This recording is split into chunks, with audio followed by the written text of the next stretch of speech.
আসসালামু আলাইকুম ভিউয়ার্স, আমি জিহাদুল ইসলাম মায়া ওসাম ভিডিওর নতুন একটি ভিডিও টিউটোরিয়ালে আপনাদের সবাইকে স্বাগতম। আজকের ভিডিও টিউটোরিয়ালটিতে আমি আপনাদেরকে দেখাবো কিভাবে আপনারা নার্সিংয়ের যে অনলাইন সাবমিশন সেটা আসলে আপনারা কিভাবে সাবমিট করবেন সেই বিষয়ে বিস্তারিত স্টেপ বাই স্টেপ আপনাদেরকে দেখাবো। তো পুরো ভিডিওটি বুঝতে হলে অবশ্যই ভিডিও সম্পূর্ণ দেখতে হবে, কেননা এটিতে কোনো কিছু মিস করে গেলে কিন্তু আপনারা অনেক কিছু আবেদনের ক্ষেত্রে মিস করতে পারেন। তো আপনারা পুরো ভিডিওটি শেষ পর্যন্ত দেখবেন। তো আমরা যে নার্সিংয়ের যে আবেদন করার যে ওয়েবসাইটটি সেটি আমার ভিডিও ডেসক্রিপশনে দেয়া থাকবে, আপনারা এখান থেকে সরাসরি প্রবেশ করতে পারেন, অথবা আপনারা bnmc.teditalk.com.bd এই সাইট থেকে সরাসরি প্রবেশ করতে পারেন। তো আমি সাইটটিতে আসার পর উপরে যে নোটিশটি ছিল সেটি আমি এখন ডাউনলোড করছি। তো ডাউনলোড করার পর আমি আসলে দেখাবো এটার যে মূল প্রসেসটা বা এই আবেদনের যে মূল যে বিষয়গুলো, অর্থাৎ আপনার কি যোগ্যতা থাকতে হবে এবং কত পয়েন্ট থাকতে হবে, এটা বিস্তারিত যেখানে দেয়া থাকবে। তো সেটি আসলে আমি আপনাদেরকে এখন দেখাবো। তো আপনারা পুরো স্টেপ বাই স্টেপ ভিডিওটি দেখবেন। তো এখন দেখতে পাচ্ছেন বাংলাদেশ নার্সিং ও মিডওয়াইফারি কাউন্সিল, এটা এখানে দেয়া আছে। তো এখানে বিশেষ করে কত পয়েন্ট লাগবে এবং মেয়েদের ক্ষেত্রে কি ধরনের ফ্যাসিলিটি এবং ছেলেদের ক্ষেত্রে কি ধরনের নিয়ম কানুন আছে সবগুলো এখানে বিস্তারিত দেয়া আছে এবং পেমেন্ট সম্পর্কেও বিস্তারিত এখানে দেয়া আছে। তো এখান থেকে আপনারা দেখে নেবেন। তো এটি আসলে আমি আর অত ভালো করে দেখালাম না, কেননা আমি যেহেতু অ্যাপ্লিকেশন করব সেহেতু আপনারা দেখবেন এবং স্টেপ বাই স্টেপ আমার সাথে ট্রাই করবেন। তো আমি অ্যাপ্লিকেশনে ক্লিক করে দেওয়ার সাথে সাথে এই ধরনের একটা ইন্টারফেস আপনাদের সামনে চলে আসবে। প্রথমে দেখতে পাবেন এসএসসি লেভেল এবং নিচে দেখতে পাবেন এইচএসসি লেভেল, অর্থাৎ দুইটা লেভেল আপনারা দেখতে পাবেন। তো এখান থেকে আপনাদের বোর্ড যেটি হবে সেই বোর্ডটা আপনারা এখান থেকে সিলেক্ট করে দেবেন এবং এখানে পাসিং ইয়ারটা যে সালে আপনারা পাস করেছেন সেই সালের পাসিং ইয়ারটা আপনারা এখানে দিয়ে দিবেন এবং খুবই গুরুত্বের সাথে এখানে দিবেন এবং কোনোভাবে ভুল হলে কিন্তু নেক্সটে আপনারা যেতে পারবেন না। তো আমি যেহেতু ঢাকা বোর্ডের, তো আমি এখানে ঢাকা বোর্ড সিলেক্ট করে দিয়ে দিয়েছি অলরেডি, আপনারা দেখতে পাচ্ছেন, এবং পাসিং ইয়ারটাও আমি সিলেক্ট করে দিয়েছি। এবং তারপরে যে অপশনগুলো বাকি আছে সেটা হচ্ছে এসএসসি রোল। তো এখান থেকে আপনারা এসএসসি রোলটা দিয়ে দিবেন এবং তারপরে রেজিস্ট্রেশন নম্বর এসএসসি ইন্টারের প্রায় সেম হয়ে থাকে। তো যারা অন্য লাইনে জেনারেল ছাড়া যারা পড়েছেন তাদের হয়তো আলাদা থাকতেও পারে। তো এখানে কোর্স লেভেলে আমরা এখানে দুটো অপশন দেখতে পাবো, সেটা হচ্ছে bachelor of science in nursing, আর একটা হচ্ছে diploma in nursing science and midwifery, diploma in midwifery. তো আমরা দ্বিতীয় অপশনটিতে সিলেক্ট করব, কারণ আমরা এসএসসি ইন্টারে যদি দুইটাই সায়েন্স থাকে তাহলে আপনারা সেই ক্ষেত্রে উপরে সায়েন্স সিলেক্ট করবেন, অর্থাৎ বিএসসি। তো আমরা যেহেতু ইন্টারমিডিয়েটে আর্টসে বা অথবা কমার্সে থাকতে পারে, তো তারা আসলে কীভাবে আবেদন করবেন সেই বিষয়টাও এখানে ক্লিয়ার করে দেব। সেটা হচ্ছে diploma in nursing science and midwifery, এই অপশনটিতে আপনারা ক্লিক করে দেবেন, অর্থাৎ সেকেন্ড যে অপশনটি ছিল সেই অপশনটিতে আপনারা ক্লিক করে দেবেন এবং এখানে বাকি রয়ে গেল roll number, registration number, HSC roll number এবং রেজিস্ট্রেশন নম্বর। তো এই চারটা অপশন আপনারা আপনাদের রেজিস্ট্রেশন কার্ড দেখে অ্যাডমিট কার্ড দেখে, আপনাদের অ্যাডমিট কার্ডে দেওয়া থাকবে, এখান থেকে আপনারা দেখে আপনার এসএসসি রোল নম্বরটা এখানে দিয়ে দিবেন। তো এখানে আমি আমারটা দিয়ে দিচ্ছি এবং আমার যে রেজিস্ট্রেশন নম্বরটা সেটা আমি এখানে দিয়ে দিচ্ছি। তো দেখতে পাচ্ছেন আমার নম্বরটা দেওয়া শেষ। তো এখান থেকে দেখতে পাবেন ইন্টারমিডিয়েটের যে রোল নম্বর সেটা আমি এখানে দিয়ে দিচ্ছি। এইচএসসি রেজিস্ট্রেশন নম্বর যেহেতু সেম সেহেতু আমি এখান থেকে জাস্ট সিলেক্ট করে দিলাম, উপরে সিলেক্ট করে কপি করে দেন আমি নিচে দিচ্ছি এবং এখান থেকে নেক্সটে ক্লিক করে দিয়েছি। তো নেক্সটে ক্লিক করে দেওয়ার পরে আপনারা কিছুক্ষণ ওয়েট করবেন, কেননা এটা সার্ভারে কিছু সমস্যা থাকতে পারে।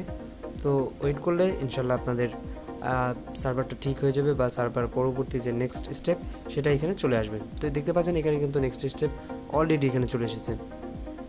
তো এখন দেখতে পাচ্ছেন নেক্সট স্টেপে আসলে অনেক কিছু এখানে চেয়েছে। তো এই ফর্মটা আসলে আপনাকে ফিল আপ করতে হবে। তো প্রথম যে অপশনটি দেখতে পাচ্ছেন কোশ্চেন ল্যাঙ্গুয়েজ, অর্থাৎ আপনি যদি এখানে খেয়াল করেন কোশ্চেন ল্যাঙ্গুয়েজটা এখানে দুটো অপশন আপনার দেওয়া থাকতে পারে, সেটা হচ্ছে বাঙালি এবং ইংলিশ। অর্থাৎ আপনি এক্সামের ক্ষেত্রে এটা আসলে অনেকেই ভুল করে থাকেন, তো এই বিষয়টা কিন্তু অবশ্যই গুরুত্বের সাথে আপনারা দেখবেন। এখানে বাঙালি অ্যান্ড ইংলিশ দুটো অপশন এখানে রয়েছে। তো এখানে আমি বাঙালি সিলেক্ট করার কারণ হচ্ছে আমি প্রশ্নটা আসলে বাঙালিতে চাই, অর্থাৎ বাংলায় আমি যখন এক্সামটা দেবো, ভর্তি এক্সাম দেবো, অ্যাডমিশন এক্সাম দেবো, তখন আমার কোশ্চেনটা যেন বাংলায় হয়। তো এখানে আমি ফ্রিডম ফাইটার্স নো দিয়ে দিয়েছি এবং এখানে গার্জিয়ান নেমটা চেয়েছে, তো আমি এখানে গার্জিয়ান নেমটা দিয়ে দিচ্ছি। আপনারা আপনাদের গার্জিয়ান নেমটা দিয়ে দিবেন এবং তারপরের যে অপশনগুলো সেগুলো স্টেপ বাই স্টেপ আপনারা পড়ে দেখে বুঝে তারপর আপনারা পূরণ করবেন। এখান থেকে আমি ভিলেজটা দিয়ে দিচ্ছি। আপনাদের যদি ভিলেজ অথবা রোড নম্বর যেটাই থাকুক আপনারা এখান থেকে সিলেক্ট করে দেবেন। এবং এখানে দেখতে পাচ্ছেন ডিস্ট্রিক্ট, তো ডিস্ট্রিক্টটা এখানে অনেক ডিস্ট্রিক্ট দেওয়া আছে, তো আপনি যে ডিস্ট্রিক্টে সেই ডিস্ট্রিক্ট সিলেক্ট করে দেবেন এবং উপজেলাটাও এইখান থেকে আপনারা সিলেক্ট করে দেবেন। এবং তারপর দেখতে পাচ্ছেন পোস্ট কোড, আপনার এরিয়ার যে পোস্ট অফিস সেই পোস্ট কোডটা আপনারা এখানে সুন্দরভাবে এন্ট্রি করে দিবেন। তো এখানে দেখতে পাচ্ছেন আমি কন্ট্যাক্ট নম্বরটা নিচে দিয়ে দিচ্ছি। তো আমার কন্ট্যাক্ট নম্বরটা এখানে দেওয়া শেষ।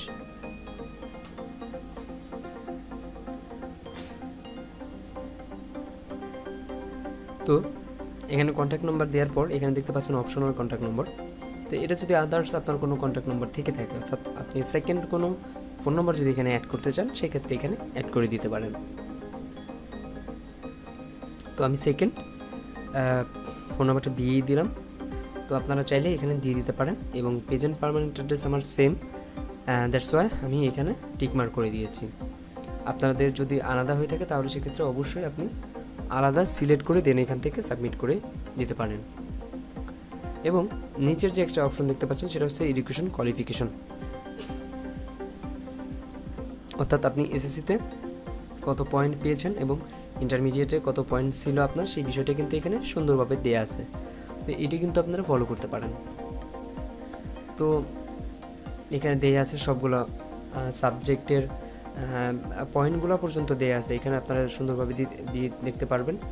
তো এটা কিন্তু আসলে ন্যাশনাল ইউনিভার্সিটিতে যখন আপনারা আবেদন করবেন তখন কিন্তু আসলে এরকম দেখায় না, যাই হোক এখানে কিন্তু দেখিয়ে দিয়েছে। আর ন্যাশনাল ইউনিভার্সিটিতে যারা আবেদন করবেন তারা অবশ্যই আমার ভিডিও আই বাটন থেকে অথবা ভিডিও ডিসক্রিপশন থেকে ভিডিওটি দেখে নিতে পারেন যে কীভাবে আসলে ন্যাশনাল ইউনিভার্সিটির আবেদন করতে হয়। তো ওইখান থেকে দেখে আপনারা ন্যাশনাল ইউনিভার্সিটিতে আবেদন করতে পারবেন। তো এইখানে একটা বিষয় আমি আপনাদেরকে দেখিয়ে দিচ্ছি, সেটা হচ্ছে যে কীভাবে আপনারা কলেজ চয়েস করবেন। তো কলেজ চয়েসের ক্ষেত্রে আসলে অনেকগুলা চয়েস করা এটাই আসলে বেটার। এখান থেকে দেখে নেবেন যে এখানে কতগুলো কলেজ এখানে নেম দেয়া আছে। তো সুন্দরভাবে দেখার পর কিন্তু আপনারা এখানে কলেজ চয়েসটা দিবেন। এবং আপনাদের যদি কোনো চয়েস আগে থেকে থাকে তাহলে তো কোনো সমস্যা নেই, এখান থেকে জাস্ট আপনারা খুঁজে বের করে সেই চয়েসগুলো অ্যাড করে দিবেন।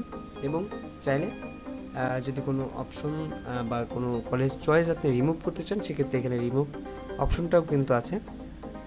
কলেজ চয়েসের ক্ষেত্রে আপনি আপ ডাউনও করে দিতে পারেন, অর্থাৎ আপনি অনেকগুলো একাধিক যদি কোনো কলেজ চয়েস করে থাকেন সেটাকে উপর অথবা নিচে করে, বা আপনি একটা অপশনকে নিচে যদি করতে চান, আপনি দেখা যায় যে 5টা কলেজ চয়েস করেছেন, তো প্রথম যে অপশনটি আপনি চয়েস করেছেন সেটা আপনি 2 নম্বর অথবা 3 নম্বরে রাখতে চাচ্ছেন, সেক্ষেত্রে আপনি ওই প্রথমটা সিলেক্ট করার পরে এখানে দেখতে পাচ্ছেন আপ অ্যান্ড ডাউন নামে দুটি কিন্তু অপশন এখানে দেওয়া আছে, এখান থেকে আপনারা আপ অ্যান্ড ডাউন করে দেখতে পারেন। তো এই বিষয়টি কিন্তু অবশ্যই ক্লিয়ার হয়ে নেবেন যে কীভাবে আসলে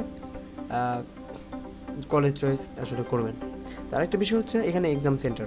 তো এক্সাম সেন্টারে কিন্তু আসলে অনেকগুলো অপশন থাকবে, তো আমি এটা দেখাবো আসলে। তার আগে চলুন দেখে নিই আসলে কীভাবে কলেজ চয়েস আমরা করতে পারি, যে কীভাবে কলেজ চয়েসের ক্ষেত্রে কীভাবে আমরা কলেজ চয়েস করব। তো কলেজ চয়েসের ক্ষেত্রে আরেকটি বিষয় আমি আপনাদেরকে মনে করিয়ে দিচ্ছি, সেটা হচ্ছে যে এখানে কিন্তু এক কপি ছবি লাগবে এবং সিগনেচারও লাগবে। তো ছবির সাইজ হচ্ছে 300 বাই 300 পিক্সেলের। আপনারা হাইট ওয়েটটা ফটোশপ অথবা আপনি যে কোনো ওয়েতে আপনি এটাকে সাইজ করে নিতে পারেন 300 বাই 300 পিক্সেল। এবং আপনার যে সিগনেচার বা সাইন সেটা আপনারা 300 বাই 80 পিক্সেলে সাইজ রিসাইজ করে নিতে পারেন। তো রিসাইজ করার পরে কিন্তু এখানে আপলোড হবে এবং প্রত্যেকটা সাইজের আপনি যদি ছবি আপলোডের ক্ষেত্রে বলেন, ছবি আপলোডের ক্ষেত্রে আপনার কিন্তু এখানে 100 কেবি হতে হবে।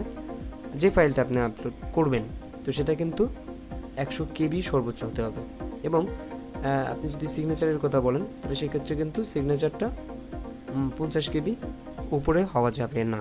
তো এখানে নির্দিষ্ট আকারে দেওয়া আছে, তো আপনারা এটা নিয়ম দেখে বুঝে তারপরে কিন্তু ছবিটাকে রিসাইজ করবেন। তো আমি এখন কলেজ চয়েসটা আসলে করতে চাচ্ছি, তো কলেজ চয়েসটা আসলে কীভাবে করব সেই বিষয়টা আপনাদেরকে ক্লিয়ার করে দিচ্ছি। তো এখানে দেখতে পাচ্ছেন আমি স্ক্রল ডাউন করে এখানে কলেজ কতগুলো আছে আমি এখানে দেখিয়ে দিচ্ছি আপনাদেরকে। তো এইখান থেকে আমি কয়েকটা কলেজ আমি এখানে চয়েস করে দিচ্ছি। তো আমি একটু ভালো করে দেখে নিই, দিয়ে আমি কলেজটা চয়েস করে দিচ্ছি। পুরো ভিডিওটি দেখতে থাকবেন, আশা করি বুঝতে পারবেন। পুরো ভিডিওটি না দেখলে কিন্তু আপনারা অনেক কিছুই মিস করে যেতে পারেন। তো এখানে দেখতে পাচ্ছেন আমি কিন্তু ঢাকার একটা কলেজ নার্সিং অ্যান্ড মিডওয়াইফারি আমি কিন্তু এখানে সিলেক্ট করে দিয়েছি। তো এখানে দেখতে পাচ্ছেন আমি কিন্তু এটা সিলেক্ট করে দিয়েছি। তো আমি সেকেন্ড যে কলেজটা সেটাও আমি এখান থেকে সিলেক্ট করে দিচ্ছি। এখান থেকে আপনারা যে কলেজ চয়েসগুলো দিবেন সেইগুলো আপনারা এখান থেকে বের করে দেন এখানে সিলেক্ট করে দিবেন। তো সিলেক্টের ক্ষেত্রে একটা কথা বলবো, সেটা হচ্ছে যে সিলেক্ট করার সময় আপনারা সবসময় বেশি সিলেক্ট করার চেষ্টা করবেন, কেননা বেশি না করলে আপনাদের হয়তো বা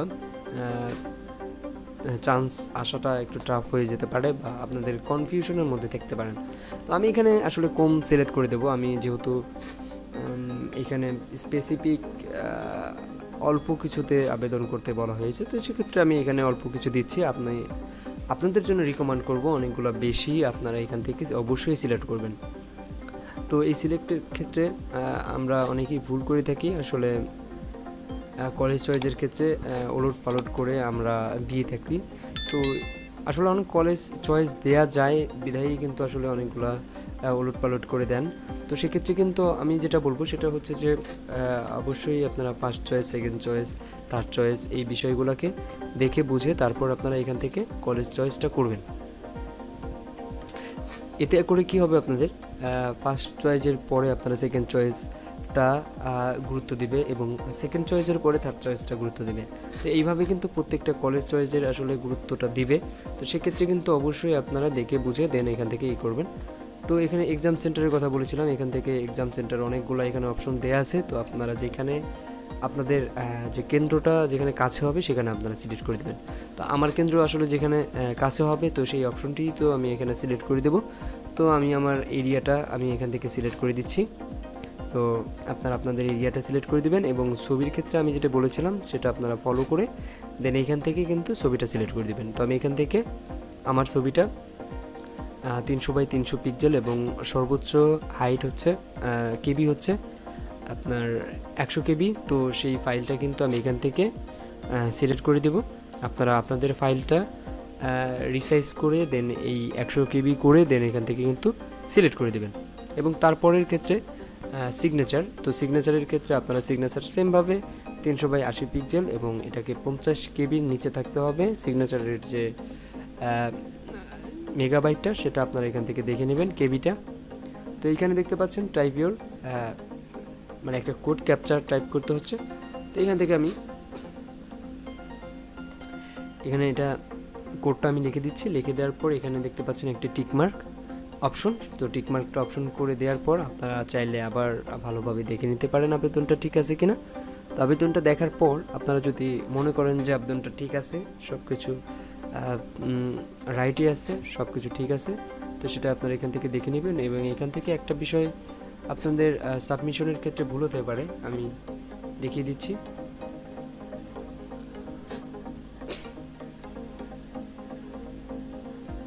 এখানে দেখতে পাচ্ছেন BSc nursing diploma in science, এটিতে আসলে আমরা আবেদন করব। আর যারা বিএসসি করবেন তাদের ক্ষেত্রেও এখানে আলাদাভাবে দেওয়া আছে।